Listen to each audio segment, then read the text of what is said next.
देश का मुसलमान सब्र कर रहा है, कब्र में नहीं है। सड़क पर उतरेगा तो मार काट मचेगा और देश बर्बाद होगा।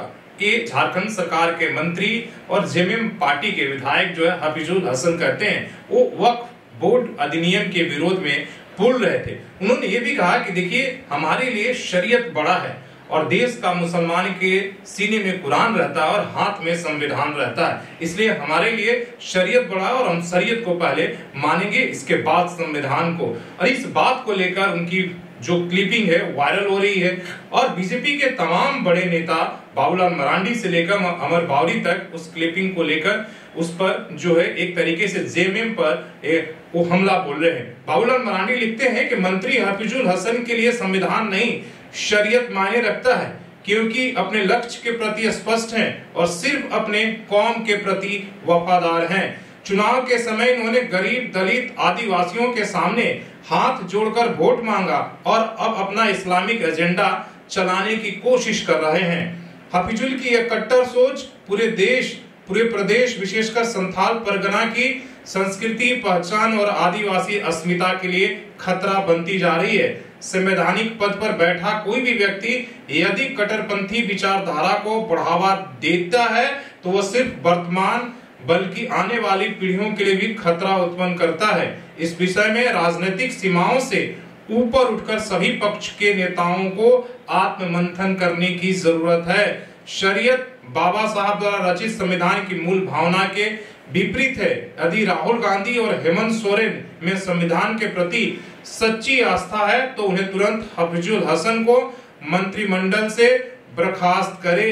ये जो है बाबूलाल मरांडी कहते हैं कि देखिए किस तरीके से उन्होंने कहा कि मेरे लिए संविधान से बड़ा शरीयत है और मुसलमान के लिए जो है वो पहले शरीयत को मानेगा तब संविधान को। इसके बाद जो है वही अमर बावरी कहते हैं बाबा साहब के संविधान से ऊपर अगर किसी चीज को माना जा रहा है तो वो सरिया है और ये हो रहा है हेमंत सरकार के मंत्री के संरक्षण में। इनके लिए संविधान दिखावा मात्र है। इंडिया गठबंधन के नेता तुष्टीकरण के राजनीति में इस कदर अंधे हो चुके हैं कि उन्हें संविधान, कानून और न्याय से कोई सरोकार नहीं बचा है। और जो लोग बाबा साहब के विचारों और संविधानों का बार बार अपमान करते आए हैं वे आज किसी नैतिक अधिकार से उनकी जयंती पर श्रद्धांजलि देने का ढोंग करेंगे।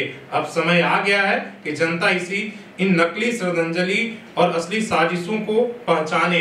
इस पर एक तरीके से जो हफीजुल हसन ने कहा है, हालांकि एक कोई पहली बात रही कि जो इस तरह की बात जब भी आप किसी भी आप उस तरह के अल्पसंख्यक मंत्री या ये देखेंगे वो बंगाल से लेकर देश तक वो हमेशा जो है इस बात का कहता है कि देखिए हमारे लिए बड़ा जो है वो सबसे जो पवित्र चीज है वो इस्लाम में जो लिखा हुआ है कुरान है और उसी बात को जो कहीं ना कहीं वो हफीजुल हसन दोहरा रहे हैं। और इस पर पूरी बीजेपी के जो नेता हैं वो एक तरीके से वो हेमंत सोरेन सरकार से इसको लेकर कह रहे हैं कि देखिए भाई आपकी मंत्री रहते हुए जो संविधान के प्रति शपथ लिए हैं वो किस तरीके की बात कर रहे हैं। लेकिन इसमें आश्चर्य की क्या बात है, आप ये देखिए कि एक तरफ जो जेएमएम का आज से राष्ट्रीय अधिवेशन हो रहा है रांची में, वहां भी ये बात है कि देखिए वक्फ बोर्ड जो अधिनियम है जो केंद्र सरकार ने पास किया है वो उसके खिलाफ प्रस्ताव पारित हो सकती है पार्टी में। और तमाम देश की विपक्षी पार्टियां हैं, आप देखिए वो कह रही हैं, इससे बंगाल में ममता बनर्जी से लेकर तमाम लोग ये कह रहे हैं कि भाई देखिए वो जो अधिनियम पास हुआ हमारे यहाँ लागू नहीं होगा।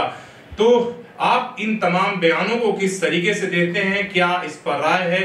क्या झारखंड सरकार के मंत्री हफीजुल हसन ने जो कहा है वो क्या उन्होंने संविधान का अपमान किया है या नहीं, या वो अपनी बात पर सही है या अडिग है? आप जरूर कमेंट करके अपनी राय दीजिए। धन्यवाद।